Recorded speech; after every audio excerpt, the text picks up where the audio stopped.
Hi everyone, my name is James Feeney. Welcome to or back to my channel.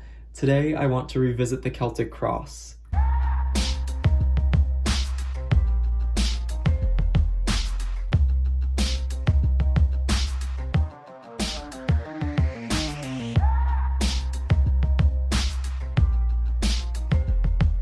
I know this is a very traditional spread that many of us are quite familiar with, but bear with me. I'm hoping that the way that I am going to share how I'm breathing new life into the Celtic Cross will be of use or help to somebody out there. I'm going to speak to the spread positions and how I go about using the Celtic Cross in a way that feels a little bit more contemporary and modern.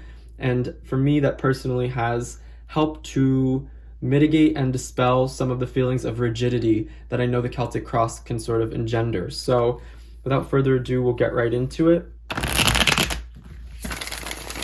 This is just a sample reading, so shuffling and interpretation aren't necessarily the focal points, although there will be some of that taking place.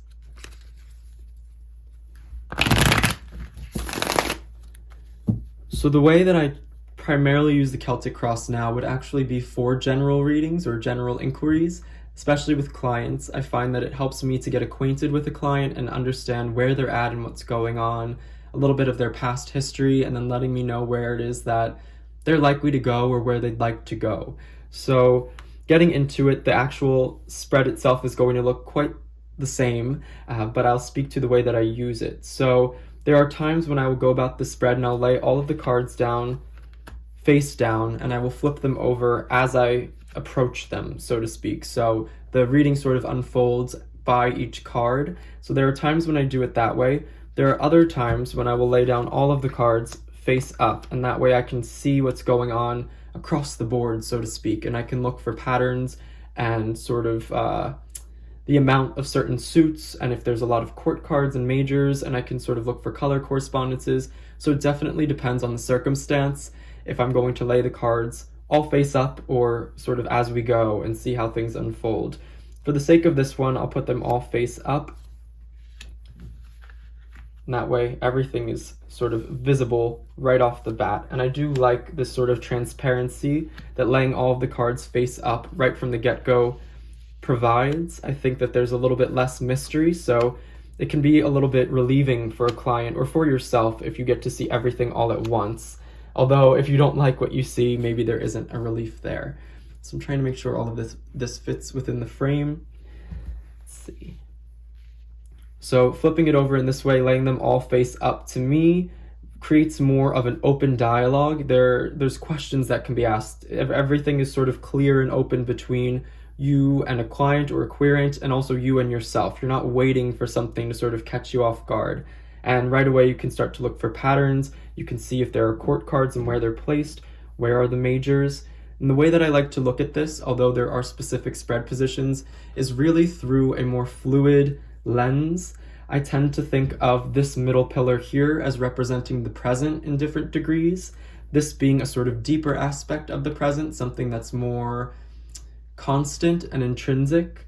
Over here, this card at the top, speaking more so to the present moment in a conscious sense, in a more mental area, and then here is more of the present actual circumstances and energies. When I look, for example, over at this right here, I start to see sort of a past, present, future thing going on. So this being the past, this representing more of the present, and this card speaking to the upcoming and near future. So I like to think of it in terms of this sort of spectrum of time, where we can see the present and we can see a linear sort of progression of where the querent is or has been and where they're going, or if this is for you, where you've been, where you're at, and where you're going. And then this column here speaks more so, I think, to the changes that can be made, to the constructive elements of the reading. That's just my 2 cents and how I tend to look at it. Starting in a more Starting in a more traditional sense, the first card position here at the center usually will speak to what's at the heart of the matter. I also view it as sort of current energies and things surrounding and pervading a client's life or my life or a querent's life. And then usually in a traditional sense, you would take this card that sits over top, the second card in the spread, and think of it as an obstacle. Now, there are times when that seems to be the case, but I don't stick so hard and fast to that as a spread position. at times, to me, these two cards play very well together. So it can be two energies colliding. It can be the way that two sort of outside energies mingle. It can be actually that if we get in our own way, this might be a helping force. So neither of these to me speak to a bad or a good thing, an obstacle, and something we need to break through. It really is just the coming together of two forces, and it's very subjective and unique to each and every reading. So there are, of course, times when it does feel like the second card position presents a bit of an obstacle, but by and large, I want to look at what the relationship of these two cards is and how that can speak to the present for myself or a querent. So we have the Two of Swords right here at the heart of the matter, and if this were a very traditional style reading, it would probably speak to the elements and ideas of making choices, of the heart and the mind, if we really wanted to go down that route, that sort of Libran energy. And then over top we get the Ten of Cups. To me, these two don't necessarily feel, they feel pretty cohesive actually. So I would say that it's just the coming together of two things as opposed to opposing forces, and that maybe there's a choice to be made more so long-standing happiness, relationship dynamics, and how those two connect, and then I would delve into that. Now, the next one that I would read actually is what I consider this to be the third position. I think many do as well. This speaks to something more intrinsic within the querent or client, or if it's yourself, it speaks to you. This to me is a deep-seated aspect of the self that is being drawn out or is present in the present sense given the circumstances. So choice is definitely a big theme here. We have the Lovers, which speaks to a really large and profound energy within whoever is getting the reading, and how that is then impacting their current circumstances. So what's happening here is engendering this deep-seated aspect or facet of the person getting a reading right now. And we want to look at, why is this sort of being surfaced or triggered? What does this speak to, and how does it speak to the personality or selfhood of the person getting a reading? Then I would sort of follow this arc up, and like I said, this really speaks to the present, this column here. This speaks to really past, present, and future. So when we get to this is more of the external past, so events that led up to what is happening here. So what transpired in the client or querent's life that caused this to happen. So here we're looking to the Prince of Cups. So we're looking potentially to another person. I'm not really going to get too deep into it, but some sort of interaction, it feels like, is confronting them now with a present choice, and that's really bringing out something within them that may have been deep-seated and buried for some time, or just something that is really personal to them, that is very true and lasting. Now up here, this speaks to the present as well for me, generally speaking. This is more of a mental card, so it lets me know where their headspace is at. It lets me know where the ego and the consciousness and their thought processes are going. So we get the Eight of Cups here. I'm automatically thinking that they're moving. They feel like they need to move away from something. Now that we've gotten to this portion, I'm feeling like it may be a relationship, a romantic relationship of some sort, or a familial relationship. And I like how these sort of all piece together and create a sort of energy or a feeling of where we're at. And this is going to let me know what's going on in the life of the querent or the client as we start to let things unfold. And I don't put too much pressure on any single one of the spread positions. I like to think that they all play together. It's sort of an orchestra or a conversation taking place.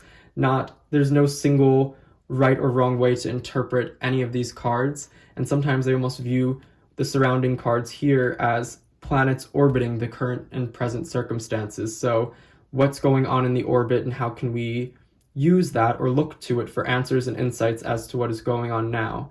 So that's more of the present mental headspace of a querent or client or person getting the reading.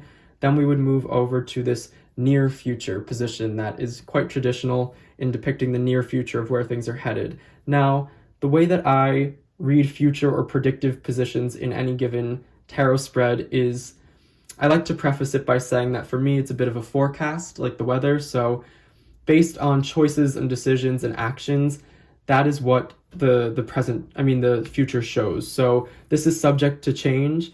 Anything that we do may influence this, and this card may change if we, say, book a plane ticket the next day. It may look completely different. So it's more the outcome of choices and decisions than it is some thread of fate that is irrefutable and defined and unavoidable. So with the near future, I do like to think of it as the upcoming events that are based on choices and decisions that likely have already been made. So I like to say or think that the near future position in the Celtic Cross is one that's very likely to come to pass, because most of the things that we would have to do for this to happen have already happened. So it would be very difficult to move away from whatever's in the near future. So it's more about preparation for it.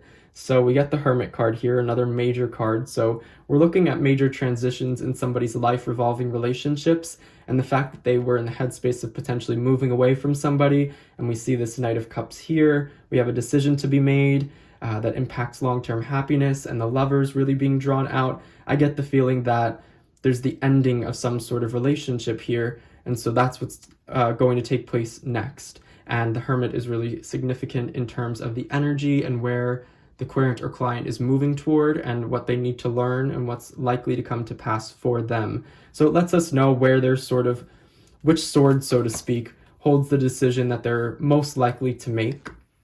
But of course, we can't know for sure. So then we move down to this bottom position, and I read these bottom two on this column together. For me, this usually speaks to this sort of juxtaposition between how the querent or client views themselves versus how others view them. And I like to see if there's a sort of continuity here, if it feels disconnected. Is the way that they are perceived very similar to the way they perceive themselves? Is there sort of this humility going on? Are they very confident in themselves but regarded kind of in a less positive light? Do they not hold themselves in high regard and others do? So it's very interesting and telling to see what comes up here. So we get the Six of Swords here for the self-perception, and then we get the Three of Cups for how others perceive them. So to me, these two do feel a bit disparate. There does seem to be a little bit of a gap in how they see themselves versus how they are seen. And that's very interesting, and that's something I would want to go into in a reading and speak to how this can be used to one's advantages, and if there's something here, if there's a sort of disconnect that we're unhappy with, how do we improve upon that? How do we sort of bridge the gap between the outer perceptions versus the inner perceptions of self, and how does that impact what is going to come to pass? So these are really fun to read together, and that usually speaks more so to who the querent is as a human being.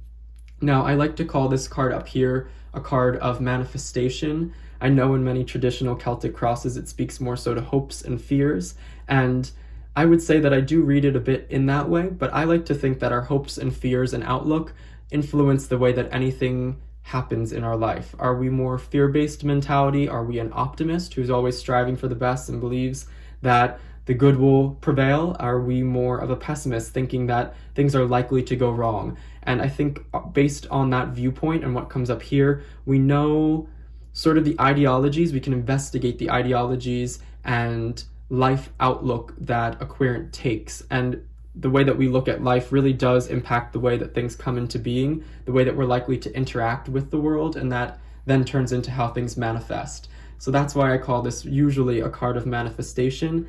So here we see the Queen of Swords, and this, if we're returning to all of the cards and looking to make connections, the perception of self with the Six of Swords or science does feel like it links very closely with the Queen of Swords as a manifestation card or life outlook for the querent. So I'm thinking that they need to have a lot of time to make decisions. I'm thinking that they are very decision oriented, that they seem very practically minded. So this is less of an emotional, reactive type person and more of somebody who's balanced and a little bit maybe cold and calculating, but they can use that to their advantage. And I think that the mind generally is what prevails throughout the querent's life, and that they're able to make decisions from that place, but that maybe the emotions sometimes take a back seat, and that can also influence how they're likely to make decisions and what's likely to come out of those decisions. So it's interesting to look at this card as a card of manifestation, and then to also look to, for example, the perceptions of self versus how somebody's perceived. And then we can, of course, tie all of this back in. We know we see that Libran, more airy energy at the center, overlaid with the Ten of Cups, where we see that decision and how that decision and where and what area of life it's impacting. We see the Lovers as something deep-seated inside of themselves. So I'm sensing a lot of airy energy from whoever this is, and then the surrounding aspects do feel more emotional. The outer aspects feel emotional, so they're confronted with an emotion that when they're confronted with this emotional decision, they're really taking a more analytical approach to an emotional matter. So how are we going to address that? And then up here, as many Celtic crosses will show or put in this position, we have the outcome or the long-standing future. So this is where things are going in the immediate sense going forward. This is more of what is happening here and what's ultimately going to come of it in a long-standing sense. I like to think of course, the future as a forecast, so we can make changes if we want to avoid this. Sometimes we don't want to avoid what's happening, and so it's important to make sure that we kind of hold fast to what's going on here and remain very self-aware so that we can get to that goal. So it definitely depends on the reading whether or not we want to actually look at this in a constructive way where we're making changes, or if we want to play into what's happening and just be a lot more aware of it so that way we can reach the outcome.